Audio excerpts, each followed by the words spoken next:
green trunks with white trim.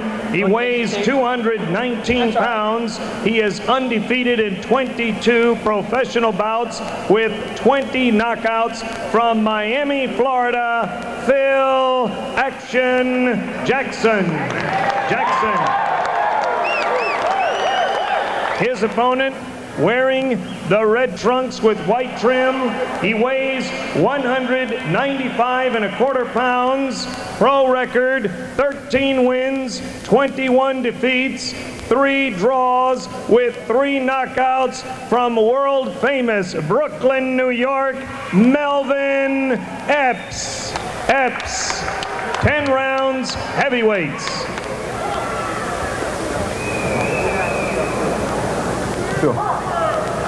Okay, gentlemen, I don't allow a clean and sportsmanlike contest. We don't lose in the dressing room.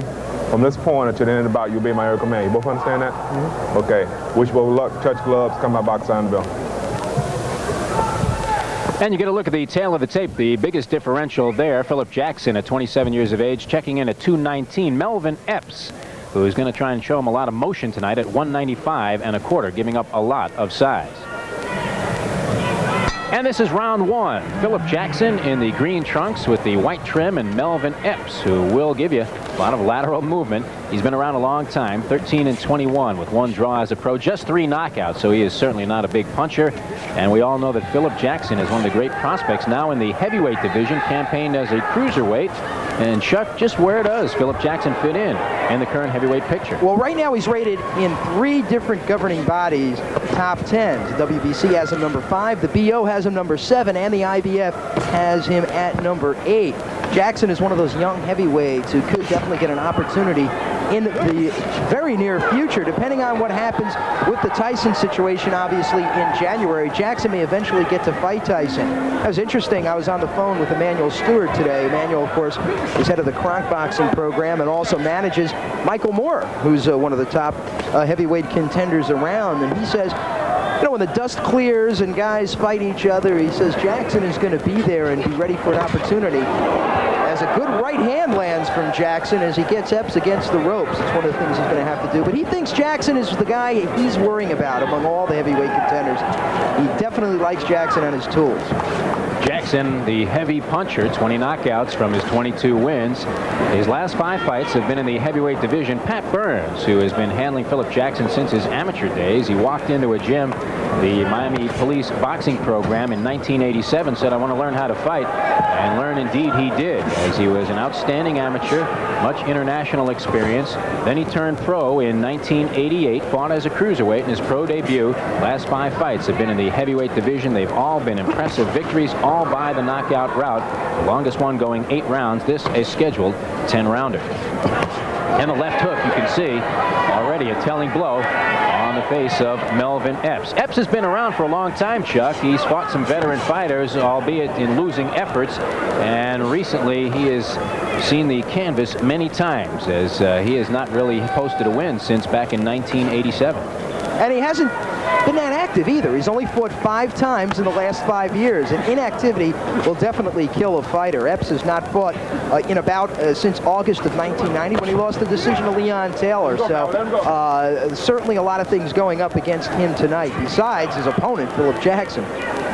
Philip Jackson, as we mentioned, at the top of the program, one of these guys that is catching the attention of boxing people around the world. He's been scheduled on a couple of undercards of title fights. Ultimately didn't step into the ring. And you can see, well schooled, as many of Patrick Burns' fighters are.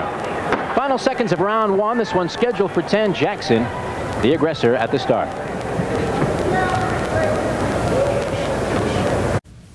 Scheduled for 10, Jackson in the green trunks with the white trim, and Melvin Epps, who hails from Brooklyn, New York, and fires out a couple of quick jabs to start out the second frame of this fight, wearing the red trunks and white trim. And look at the knockout ratio, and it's very telling indeed. That's about the story of this contrast in styles in this fight.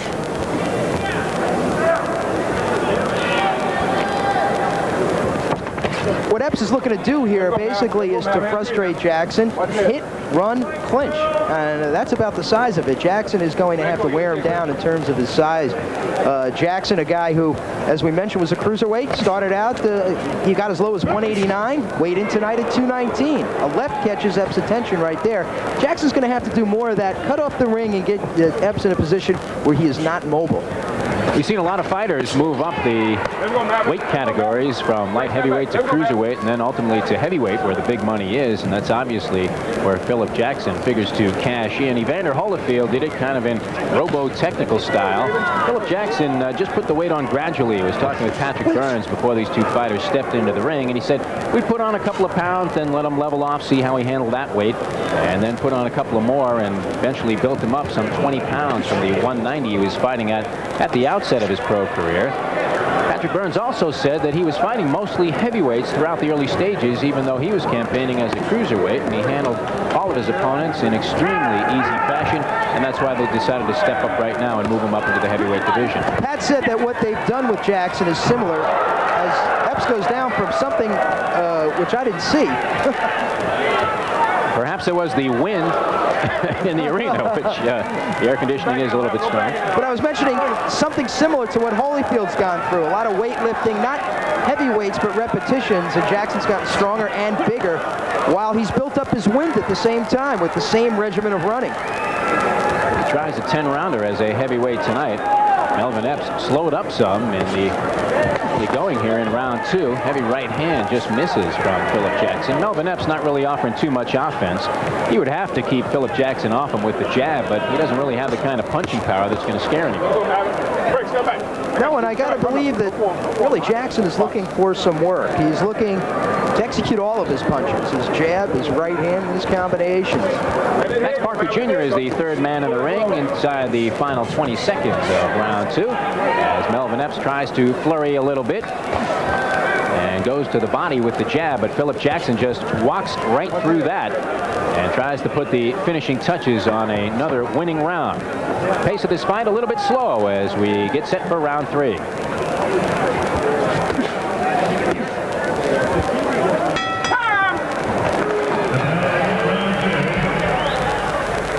Now we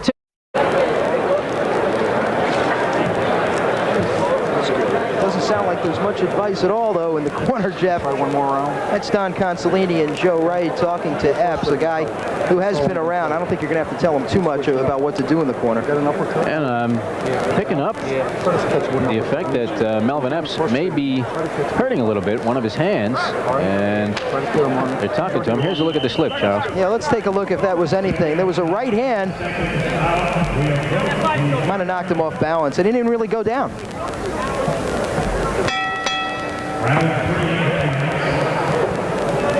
Round 3 in Tampa, Florida. Heavyweights in the ring. Philip Jackson, undefeated and a very promising prospect. 22-0, 20 knockouts, taking on Melvin Epps. We take a look at Charles J's scorecard, and it's very easy to figure out what's going on in this fight, except Melvin Epps now trying to explode on Philip Jackson. He landed a left hand that really got Jackson's attention, and Jackson is hurt. His legs are unsteady. You just don't go against the ropes and almost go down like that for nothing. Epps landed a big left hook. This would be one of the great surprises of all time if Melvin Epps could pull off an upset here against Philip Jackson. We've seen it with heavyweights before. Sometimes it just takes one punch. Sometimes one guy comes in a little bit flat, a la Buster Douglas and Mike Tyson, and what probably to this point has been one of the greatest upsets in boxing history. Well, the significant thing about that is I don't think Jackson's really ever been hurt or stunned in his career. Now, how does it react? Learning process and the sweet science, not an easy way to earn a paycheck. Philip Jackson going to get a new look at it tonight as he was stunned by a big shot from Melvin Epps here in the early going in round 3, and Epps throws the home run ball once again. That one just grazes the side of the face of Philip Jackson. He's doing a better job now of using a little bit of head movement as a defensive weapon. That's where Epps doesn't want to be. He doesn't want to be in a position where he's against the ropes or in a corner and let Jackson tee off at the body. You can see, though, Charles, that Melvin Epps definitely got Jackson's attention. The intensity is there. You can see the tenacity now in his eyes that wasn't there in rounds 1 and 2. And he's starting to fire to the body with that thunderous left hook that has been one of his best weapons throughout his young career. The thing about Epps is right now, you saw he landed a left hook, then a right hand, and both of those punches affected Jackson. And now he's throwing not many punches, but the punches he's throwing are with impunity in that he knows that he's got Jackson's respect. Final minute of round 3. Melvin Epps slowing up the pace a little bit now after landing a couple of big shots early in this round, and Philip Jackson doing a good job of recomposing himself and getting back to his fight plan, maybe finally getting to his fight plan as he got that wake-up call, the early alarm here in round 3.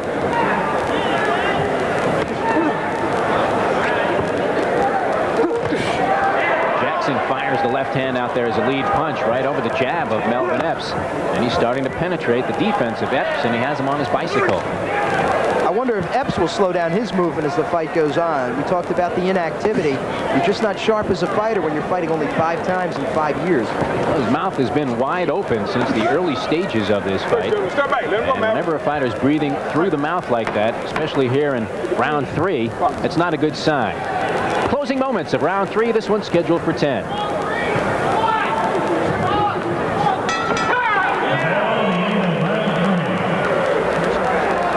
That really was the biggest punch of the round. Fourth round. Round 4.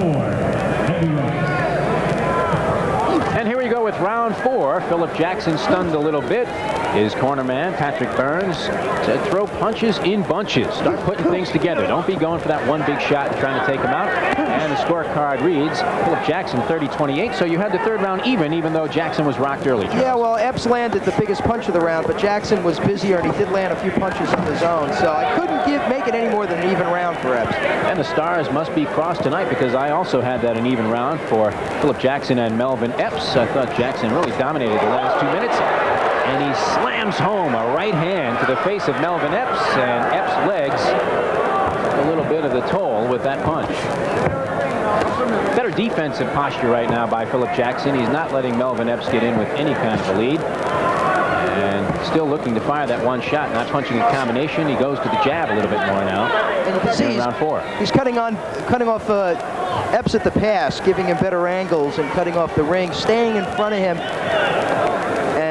Well, largely he's not doing what he let Epps do right there, which was turn the corner on him. You want to get Epps in a position where he can't go to his left or right.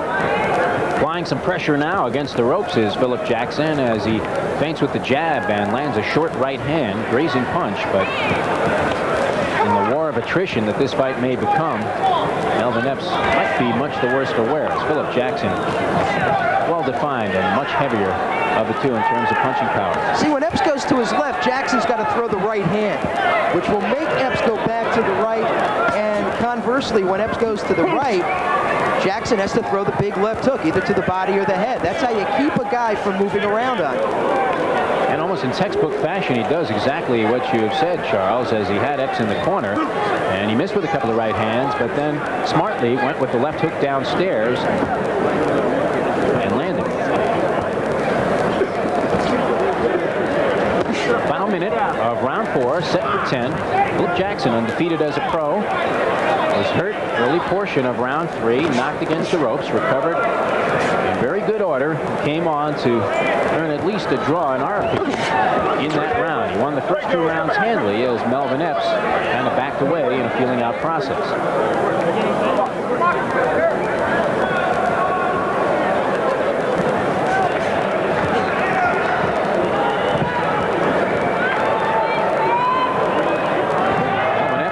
Simply content to show no offense whatsoever, and he is a survivor, as we've said before, and the type of guy that will try to go the 10-round distance. His movement is still upsetting Jackson, who's not able to get off when he wants to. Final seconds of round 4. Philip Jackson and Melvin Epps. These are heavyweights. Epps wants to come out of his corner. I think he's got a problem with his left hand. He was talking to his cornerman about that earlier, and Max Parker Jr., they're going to cut the gloves, I believe, and that's going to be it. So a stoppage, at the end of round 4 as Melvin Epps unable to answer the bell for the 5th round of the scheduled 10-rounder. It'll be another victory in the books for Philip Jackson, who moves to 23-0, 21 by knockout. This one a TKO. Melvin Epps doesn't come out for the 5th round of this fight. And that was not a great way for Epps to spend his birthday. He's celebrating his 31st birthday today, and Jackson just keeps rolling along on his way to a possible title shot within 12 months of the heavyweight division. Tough to gauge this effort, though, by Philip Jackson. Even though he took one good shot from Melvin Epps, it did not seem that Melvin Epps had the type of material to get in there and compete tonight against a guy at 217 pounds like a Philip Jackson. Well, he did have Jackson in trouble at one point, though, and I think that's going to be a point of concern as far as Jackson's chin is concerned. All right, we have the official announcement of the time of the stoppage. Here's our ring announcer, Mark Biro. Ladies and gentlemen, the red corner injures left hand, is unable to continue. The winner by technical knockout in round 5 and still undefeated, Phil Action Jackson.